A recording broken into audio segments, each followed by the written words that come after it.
गरीब लकड़हारे का सबसे बड़ा धन। गौतम बुद्ध से प्रेरित प्रेरणादायक कहानी। बहुत समय पहले एक छोटे से गांव में अर्जुन नाम का एक गरीब लकड़हारा रहता था। उसके पास न जमीन थी, न धन दौलत और ना ही कोई बड़ा सहारा। वो हर सुबह सूरज निकलने से पहले उठता, जंगल जाता, लकड़ियां काटता और उन्हें बाजार में बेचकर अपने परिवार का पालन पोषण करता था। अर्जुन मेहनती था, लेकिन उसके मन में एक बड़ी कमजोरी थी। वो हमेशा अपनी किस्मत को कोसता रहता था। उसे लगता था कि भगवान ने उसके साथ न्याय नहीं किया। जब वो गांव के अमीर लोगों को देखता तो उसके मन में ईर्ष्या भर जाती। वो अक्सर कहता, मैं दिन रात मेहनत करता हूं, फिर भी गरीब हूं। कुछ लोगों के पास सब कुछ है और मेरे पास कुछ भी नहीं। एक दिन वो जंगल में लकड़ियां काट रहा था। तभी उसकी मुलाकात एक वृद्ध साधु से हुई। साधु के चेहरे पर अद्भुत शांति थी। उन्होंने अर्जुन की उदासी देखी और पूछा, बेटा, तुम इतने दुखी क्यों हो? अर्जुन ने अपनी सारी परेशानियां बता दी। उसने कहा, महाराज, मैं बहुत मेहनत करता हूं, लेकिन मेरी गरीबी खत्म नहीं होती। साधु मुस्कुराए और बोले, क्या तुम सचमुच गरीब हो? अर्जुन ने आश्चर्य से कहा, मेरे पास धन नहीं है तो मैं गरीब ही हूं। साधु ने कहा, कल सूर्योदय से पहले नदी किनारे आना। मैं तुम्हें एक ऐसा खजाना दिखाऊंगा जो तुम्हारी जिंदगी बदल देगा।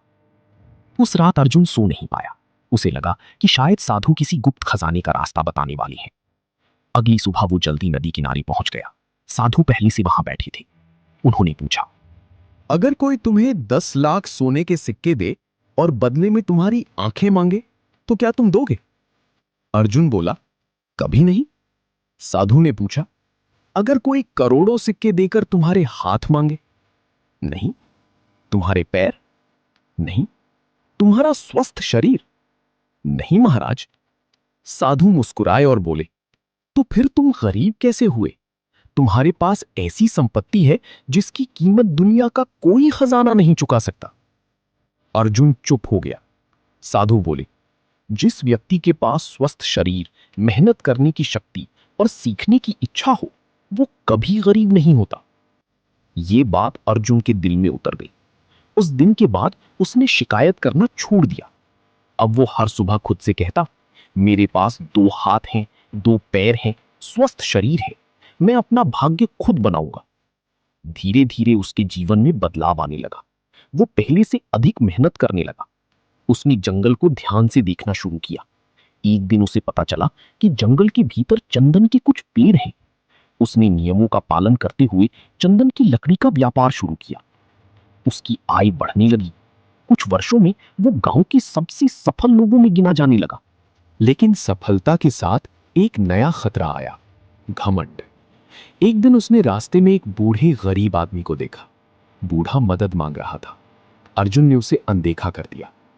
उसी समय उसे पीछे से परिचित आवाज सुनाई दी। वो वही वृद्ध साधु थे।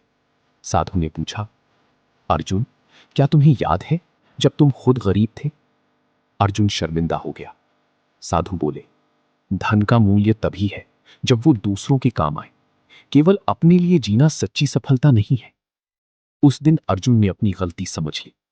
उसने गरीबों की मदद करना शुरू कर दिया। गांव के बच्चों की पढ़ाई का प्रबंध किया। जरूरतमंदों को भोजन और सहायता देने लगा। गांव बदलने लगा। फिर एक साल भयंकर सूखा पड़ा। खेत सूख गए। लोग भूखे रहने लगे।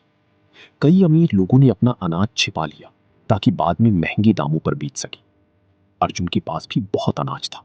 उसके मित्र बोले, इसे संभाल कर रखो, बाद में बड़ा लाभ होगा। लेकिन अर्जुन को साधु की बात याद आई। सच्चा धन वो है जो दूसरों का दुख दूर करे। अगले दिन उसने अपने गोदाम खोल दिए और गरीबों में अनाज बांट दिया। लोगों की जान बच गई। कुछ लोगों ने उसे मूर्ख कहा, लेकिन अर्जुन मुस्कुराता रहा। कुछ महीनों बाद बारिश हुई और फसलें फिर से लहलहाने लगी। अब लोग अर्जुन का सम्मान केवल उसकी संपत्ति के लिए नहीं, बल्कि उसके चरित्र के लिए करने लगे। समय बीतता गया। अर्जुन बूढ़ा हो गया।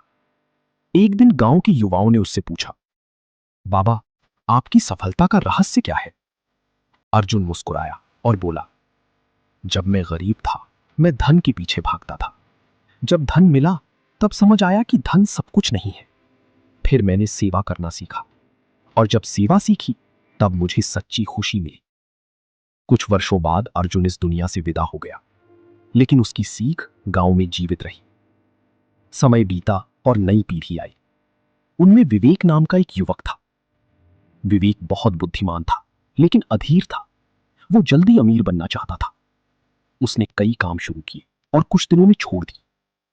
वो हर असफलता के बाद कहता, मेरी किस्मत खराब है।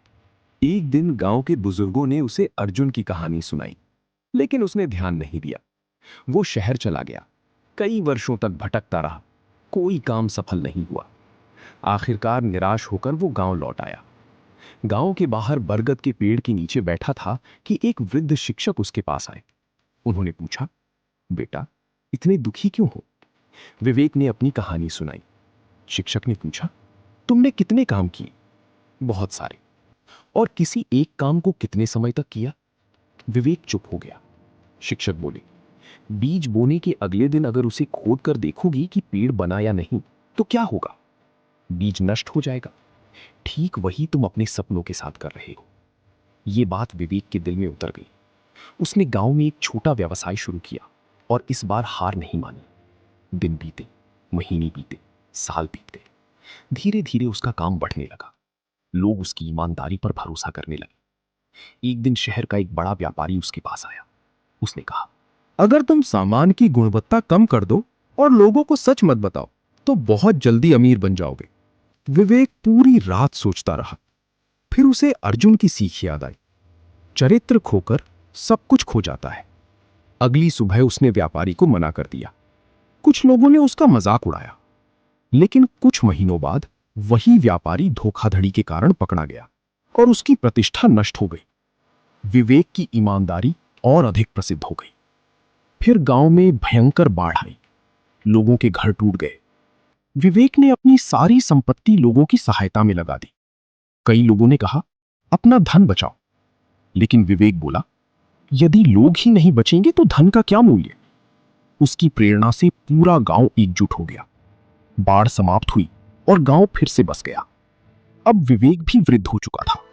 एक दिन गांव के सभी युवक उसके पास आए और बोले, बाबा, हमें जीवन का सबसे बड़ा रहस्य बताइए। विवेक मुस्कुराया और बोला, मैंने जीवन में 3 बातें सीखी हैं। पहली, धैर्य के बिना सफलता नहीं मिलती। दूसरी, ईमानदारी सबसे बड़ी पूंजी है। तीसरी, दूसरों के लिए जिया गया जीवन ही सफल जीवन है। फिर उसने कहा, जब मैं युवा था, मुझे धन चाहिए था।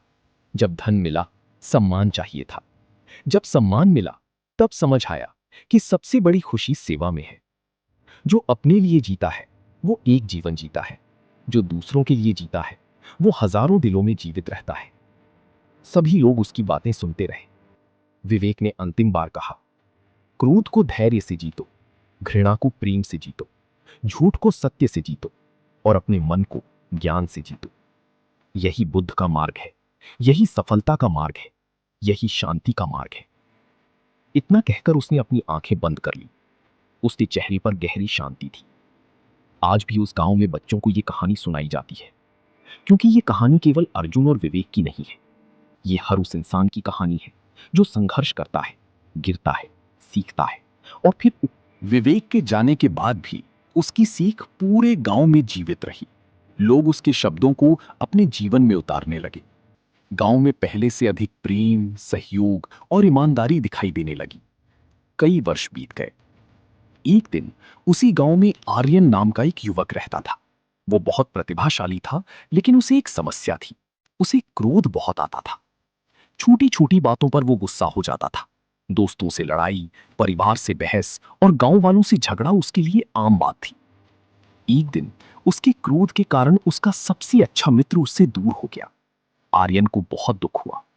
वो गांव की पुरानी पुस्तकालय में गया। वहां उसे अर्जुन और विवेक की कहानी लिखी हुई मिली। उसने पूरी कहानी पढ़ी। उसकी नजर एक पंक्ति पर जाकर रुक गई, जो अपने मन को जीत लेता है, वही सबसे बड़ा विजेता होता है। आर्यन देर तक उस पंक्ति को देखता रहा। उसे एहसास हुआ कि उसने जीवन में बहुत लोगों को हराने की कोशिश की, लेकिन अपने क्रोध को कभी नहीं हराया। उस दिन से उसने स्वयं को बदलने का निश्चय किया। जब भी उसे गुस्सा आता, वो तुरंत जवाब देने के बजाय कुछ देर शांत रहता। जब कोई उसका अपमान करता, तो वो पहले सोचता, और फिर बोलता। शुरुआत में ये बहुत कठिन था, कई बार वो असफल भी हुआ, लेकिन उसने हार नहीं मानी। धीरे धीरे उसका स्वभाव बदलने लगा। जो लोग उससे डरते थे वही लोग अब उसका सम्मान करने लगे। कुछ वर्षों बाद आर्यन गांव का सबसे प्रिय व्यक्ति बन गया। एक दिन गांव के बच्चों ने उससे पूछा, क्या आप हमेशा से इतने शांत थे? आर्यन मुस्कुराया और बोला, नहीं, मैं पहले अपनी क्रोध का गुलाम था, लेकिन फिर मैंने सीखा कि असली ताकत दूसरों को हराने में नहीं, खुद को जीतने में है। उसने आगे कहा, अर्जुन ने मुझे मेहनत का मूल्य सिखाया, विवेक ने मुझे ईमानदारी और सेवा का मूल्य सिखाया, और जीवन ने मुझे मन पर नियंत्रण का मूल्य सिखाया। फिर उसने आकाश की ओर देखा और कहा, मनुष्य की सबसे बड़ी लड़ाई बाहर नहीं, भीतर होती है, और जो इस लड़ाई को जीत लेता है वही वास्तव में सफल होता है। उस दिन से गांव में एक नई परंपरा शुरू हुई। हर पीढ़ी अगली पीढ़ी को अर्जुन, विवेक और आर्यन की कहानी सुनाती, ताकि लोग याद रखें, मेहनत सफलता देती है, ईमानदारी सम्मान देती है, सेवा खुशी देती है, और आत्मसंयम शांति देता है। यही उस कहानी की सबसे बड़ी विरासत बन गई। समर्थ की बातें सुनकर पूरा गांव बदल गया। लोग अब केवल अपने लिए नहीं, बल्कि दूसरों के लिए भी जीने लगे। गांव दूर दूर तक आदर्श गांव के रूप में प्रसिद्ध हो गया। समय का चक्र चलता रहा। कई वर्षों बाद उसी गांव में दीपक नाम का एक बालक पैदा हुआ। वह बहुत गरीब परिवार से था, लेकिन उसके सपने बहुत बड़े थे। बचपन में ही उसने अर्जुन, विवेक, आर्यन और समर्थ की कहानियां सुनी थीं। वह अक्सर सोचता, क्या मैं भी अपने जीवन को सार्थक बना सकता हूं? एक दिन उसने गांव के मंदिर की दीवार पर लिखा एक वाक्य पढ़ा, दूसरों के दिए हुए प्रकाश से रास्ता मिल सकता है, लेकिन चलना तुम्हें स्वयं होगा। ये वाक्य उसके हृदय में उतर गया। दीपक ने निश्चय किया कि वह अपने जीवन को शिकायतों में नहीं, कर्म में लगाएगा। वह दिन में काम करता और रात में पढ़ाई करता। कई बार उसे भूखा सोना पड़ता था। कई बार लोग उसका मजाक उड़ाते थे। कुछ लोग कहते, तुम्हारे जैसे गरीब लोग बड़े सपने नहीं देख सकते। लेकिन दीपक को अर्जुन की कहानी याद आती, जिसने गरीबी से उठकर सम्मान पाया था। उसे विवेक की कहानी याद आती, जिसने ईमानदारी नहीं छोड़ी थी। उसे आर्यन की कहानी याद आती, जिसने अपने क्रोध पर विजय पाई थी। और उसे समर्थ की सीख याद आती, जिसने भीतर की शांति को सबसे बड़ा धन बताया था। वर्षों की मेहनत के बाद दीपक एक ज्ञानी और सम्मानित व्यक्ति बन गया। एक दिन गांव के बच्चों ने उससे पूछा, बाबा, आपकी सफलता का रहस्य क्या है?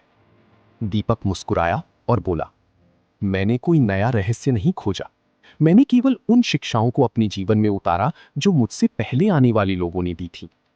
फिर उसने मिट्टी की एक मुट्ठी उठाई और कहा, ये मिट्टी देख रहे हो, एक बीज अकेले पेड़ नहीं बनता। उसी मिट्टी, पानी, धूप और समय चाहिए। उसी तरह एक महान जीवन भी अनेक अच्छी आदतों से बनता है। बच्चे ध्यान से सुन रहे थे। दीपक ने आगे कहा, यदि तुम मेहनत करोगी तो अर्जुन तुम्हारी भीतर जीवित होगा। यदि तुम ईमानदार रहोगी तो विवेक तुम्हारी भीतर जीवित होगा। यदि तुम अपने मन को नियंत्रित करोगी तो आर्यन तुम्हारी भीतर जीवित होगा। यदि तुम शांति और करुणा अपनाओगी तो समर्थ तुम्हारी भीतर जीवित होगा। उस दिन बच्चों ने प्रण लिया कि वे इन शिक्षाओं को आगे बढ़ाएंगे, और इस प्रकार कहानी केवल एक व्यक्ति की नहीं रही, वो पीढ़ी दर पीढ़ी चलने वाली एक प्रेरणा बन गई। लोग बदलते रहे, नाम बदलते रहे, समय बदलता रहा, लेकिन सत्य नहीं बदला। मेहनत का कोई विकल्प नहीं, ईमानदारी से बड़ा कोई धन नहीं, मन पर विजय से बड़ी कोई जीत नहीं, और करुणा से बड़ा कोई धर्म नहीं। कहा जाता है कि आज भी जब कोई व्यक्ति जीवन में निराश होता है तो इन कहानियों की सीख उसे फिर से खड़ा होने की शक्ति देती है, क्योंकि हर इंसान के भीतर एक अर्जुन, एक विवेक, एक आर्यन, एक समर्थ और एक दीपक छिपा होता है। उसे बस जगाने की आवश्यकता होती है। धन्यवाद दोस्तों।